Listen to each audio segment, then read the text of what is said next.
পরমারাধ্য শ্রী বাবামণির কাঠুর চরণে প্রণাম জানিয়ে এবং আমার সমস্ত গুরু ভ্রাতা ও গুরুদের প্রতি সশ্রদ্ধ জয় গুরু সম্ভাষণ জানিয়ে আজকের পাঠ শুরু করছি।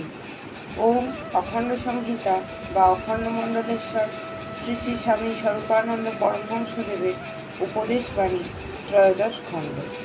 ঈর্ষা মারাত্মক পাপ। কুমিল্লা জেলান্তর্গত কুটি নিবাসী জনৈক পত্রলেখকের পত্রের উত্তরে শ্রী শ্রী বাবামণি লিখিলেন, চিত্তকে ঈর্ষা বর্জিত করো। ঈর্ষা বড়ই মারাত্মক পাপ। পিতা তোমার অপর ভ্রাতাকে বেশি ভালোবাসিতেছেন, বাসিবার নিশ্চিত কোনো সঙ্গত কারণ আছে। গুরু তোমার অপর গুরু ভ্রাতাকে বেশি অনুগ্রহ করিতেছেন, করিবার নিশ্চিত কোনো সঙ্গত কারণ আছে। নেতা তোমার অপর সহকর্মীর প্রতি একটু বেশি নেক নজরে চাহেন, চাহিবার নিশ্চয়ই কোনো সঙ্গত কারণ আছে। যে গুণ থাকাতে তোমার অপর ভ্রাতা বা অপর সতীর্থ বেশি স্নেহ আদর ভালোবাসা পাইতেছে, সেই গুণটির অনুশীলন করো, সেই গুণটির সমাবেশ নিজ চরিত্রে ঘটাও।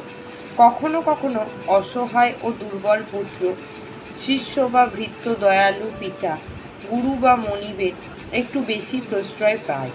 সেক্ষেত্রে ঈর্ষা আরও অবাস্তব। যাহার প্রতি পিতা গুরু বা প্রভু সদয়, তাহার উপরে ঈর্ষান্বিত হইবার তোমার কি সযুক্তি আছে, তাহা আমি বুঝিতে পারি না। যিনি এই স্নেহ ভালোবাসা প্রদানে কম বেশি করেন, ক্রোধ না করিলে প্রাণে যদি নাই মানে তো ক্রুদ্ধ হইলে তাহার উপর হইতে পারেও, কিন্তু যাহাকে তিনি ভালোবাসেন তাহার উপরে ক্রোধের কোনো যুক্তিই দেখি না।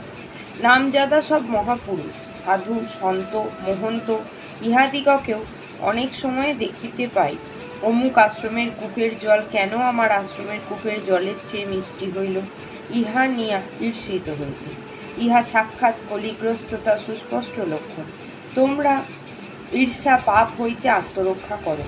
সকলের প্রতিষ্ঠাতেই তুষ্টিবোধ করিও, সকলের উন্নতিতেই আনন্দিত হইও, সকলকেই আদৃত প্রীণিত ও অভ্যুত্থিত দেখিয়া প্রাণের সুখানুভবে যত্নবান হইও।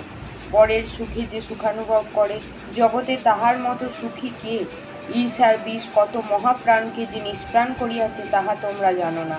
ঈর্ষার পাপ কত শান্তিময় গৃহে যে অশান্তির দাবানল জ্বালিয়াছে তোমরা জানো না।